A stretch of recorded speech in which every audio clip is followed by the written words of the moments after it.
एक आदमी को पता चला कि एक आदमी का वो बड़ा अमीर और कबीर आदमी है, एक ही बेटा है और बहुत अच्छा रहता अगर मेरी बेटी की शादी वहाँ हो जाती। तो जो अगवा थे उससे अगवा जाने ना अपना हाँ, तो उससे बातचीत किया तो अगवा बोला कि नहीं, वो लोग बड़े दीनदार हैं, दरवाजे में मस्जिद है, जमाती वाले लोग हैं, तबलीग वाले लोग हैं, आपकी यहाँ रिश्ता नहीं करेगा। बोले कहे? बोला आप तो नमाजों नहीं पढ़ते। बोला की बोले नमाज नहीं पढ़ी, की बोले नमाज पढ़वे।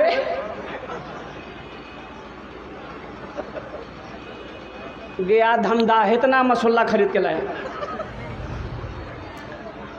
घर में नमाज और सारे में नमाज, अंगन में नमाज। तो उसकी बीवी बोली ये कौन नमाज पढ़ रहे हैं, मस्जिद जाइएगा कि? तो बीवी को बोला तुम चुपचाप रहो, प्रैक्टिस कर रहे हैं,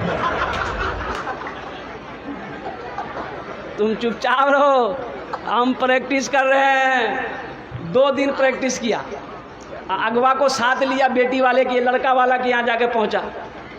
रात हो गई, बोला क्या बात, कहाँ से आए? बोला फलां बस्ती से आए। ठीक है, खाना पीना खाइए, सोइए, कल सुबह नाश्ते के बाद गुफ्तगू करेंगे।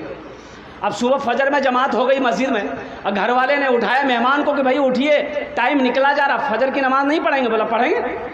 बोला पढ़िए। पानी लगे दिया, वजू बनाया, मस्जिद गया, 2 मिनट के अंदर में मस्जिद से निकल गया। तो घर वाले को तशवीश हुई, भाई क्या बात है, कोई तकलीफ हुई क्या, मस्जिद में नमाज नहीं पढ़ाई लो? तो पूछा कि नमाज नहीं पढ़ लो कि? बोला हाँ पढ़ लिए। बोला पढ़ लिए तो कै रकात पढ़े? बोला 50 रकात। अशरफ से पता ही नहीं था इसको। तो मेज़बान का मुंह खुला का खुला रह गया, बोला 50 रकात। तो जो अगवा था वो दिले दिल सोचा लगता ये कम बोल दिया है। बोला नहीं भुलक्कर आदमी जगह, हम लोग कुल टोटल 60 रकात नमाज पढ़ के निकले हैं। नौजवानों दिन को तो सीखो। नौजवान ने कहा कि हजरत 1 मिनट रुकिए। हमने कहा बोलो। बोला अभी तकरीर की आप कि माँ बाप के कदम के नीचे जन्नत है। हमने कहा कि हाँ, हुजूर ने फरमाया है कि माँ के कदमों के नीचे जन्नत है, और बाप जन्नत का दरवाज़ा में से सबसे बड़ा दरवाज़ा बाप है। कागने वो बात तो समझमा भी गलो छो, लेकिन पूछना ये छे हमारे कि माँ बाप के कदम के नीचे जन्नत है, सास ससुर के कदम के नीचे कुछ है कि नहीं है? आप लोग नहीं बोलते हैं। हाँ, हमने कहा बेटा बिहार में लो जगह। बोला नहीं। मतलब ठीक है, कुछ है, सास ससुर के कदम के नीचे भी कुछ है। तो बड़ा खुश हुआ, बोला जल्दी बोलिए क्या है? हम बोले थपाची गाड़ी है, वॉशिंग मशीन है, कूलर है, पंखा है, बर्तन है, झाड़ू है, लोहिया है। हाँ इंशाल्लाह। रहिए किसी भी हाल में, चर्चा न कीजिए, खुद को किसी के सामने, खुद को किसी के सामने रुसवा न कीजिए। रहिए किसी भी हाल में, चर्चा न कीजिए, घर में ज़रूर लाइए बेटी गरीब की। आज तो आलम यह है, अल्लाह अकबर कबीरा, कि गरीब की बेटी का हाथ पकड़ने वाला कोई नहीं है, गरीब के घर में शादी करने वाला कोई नहीं है। सब जमींदार को देखता है, सब कोठी वाले को देखता है, सब हवेली वाले को देखता है, गरीब को कौन पूछे? वो इमामुल अंबिया जनाब मोहम्मदुर रसूलुल्लाह सल्लल्लाहु अलैहि वसल्लम मदीने की गलियों से गुजर कर ईदगाह जा रहे थे नमाज पढ़ने के लिए। ये हुसैन बैठा है, हसन उंगली पकड़ कर चल रहे हैं। अल्लाह के नबी ने देखा कि एक बच्चा ज़ारो कतार रो रहा है। आपने फरमाया बेटा हुसैन मेरे कंधे से नीचे उतरो। हुसैन को कंधे से नीचे उतारा।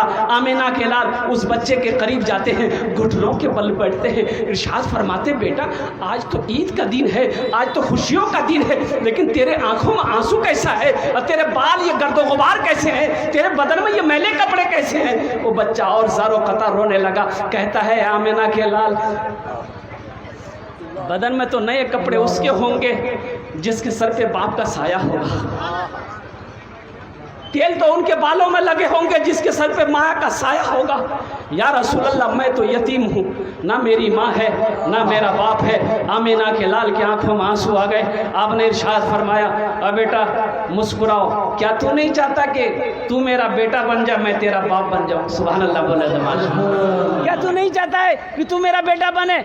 रोना बंद कर। वो बच्चा खुश हो गया। अल्लाह के रसूल सल्लल्लाहु अलैहि वसल्लम उस बच्चे को लेकर घर आए। अम्मा आयशा के दरवाजे पे दस्तक देते हैं, फरमाते आयशा दरवाज़ा खोलो, देखो मैं किसे ले आया हूँ। ये वाक़या को मैं लास्ट में पूरा करने की कोशिश करूँगा। अम्मा आयशा ने उस बच्चे को दूल्हा बनाया।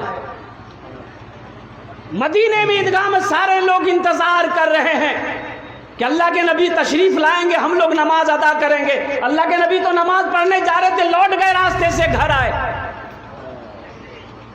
नौजवान अरे कभी गरीब बेटियों को भी अपनी बीवी बनाओ, यतीम बच्चियों को भी अपनी बीवी बनाओ, यतीम बच्चियों को भी कम से कम अपने घर की बहू बनाओ।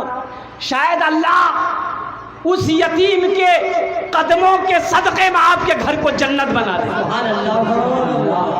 शायद अल्लाह के नबी जनाब मोहम्मद रसूलुल्लाह सल्लल्लाहु अलैहि वसल्लम अपनी माँ के शिकम में थे, जब इस दुनिया में तशरीफ़ लाए माँ के शिकम में थे, यतीम हो गए, बाप का साया सर से उठ गया। हाँ, यतीम पैदा हुए। और यतीम का मुक़द्दर बड़ा उजाला होता है।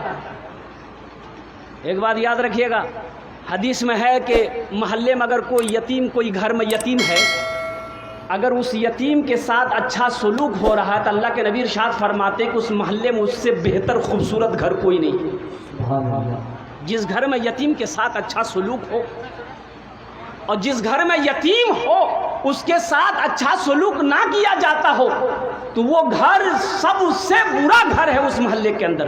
यतीम का बड़ा मकाम है। जब कोई बच्चा यतीम हो जाए, अल्लाह के नबी इरशाद फरमाते आगे कि अगर कोई यतीम के सर पे हाथ रख दे, यतीम बच्चा है, छोटी बच्ची है, छोटा बच्चा है, अगर उसके सर पे कोई हाथ रख दे, अल्लाह के नबी इरशाद फरमाते हैं उस हथेली के नीचे जितने बाल आएगा अल्लाह उसके आमनामा आमाल में उतनी नेकियां अता फरमाए। सुभान अल्लाह। बड़ा ऊंचा मकाम है। आज तो आलम यह है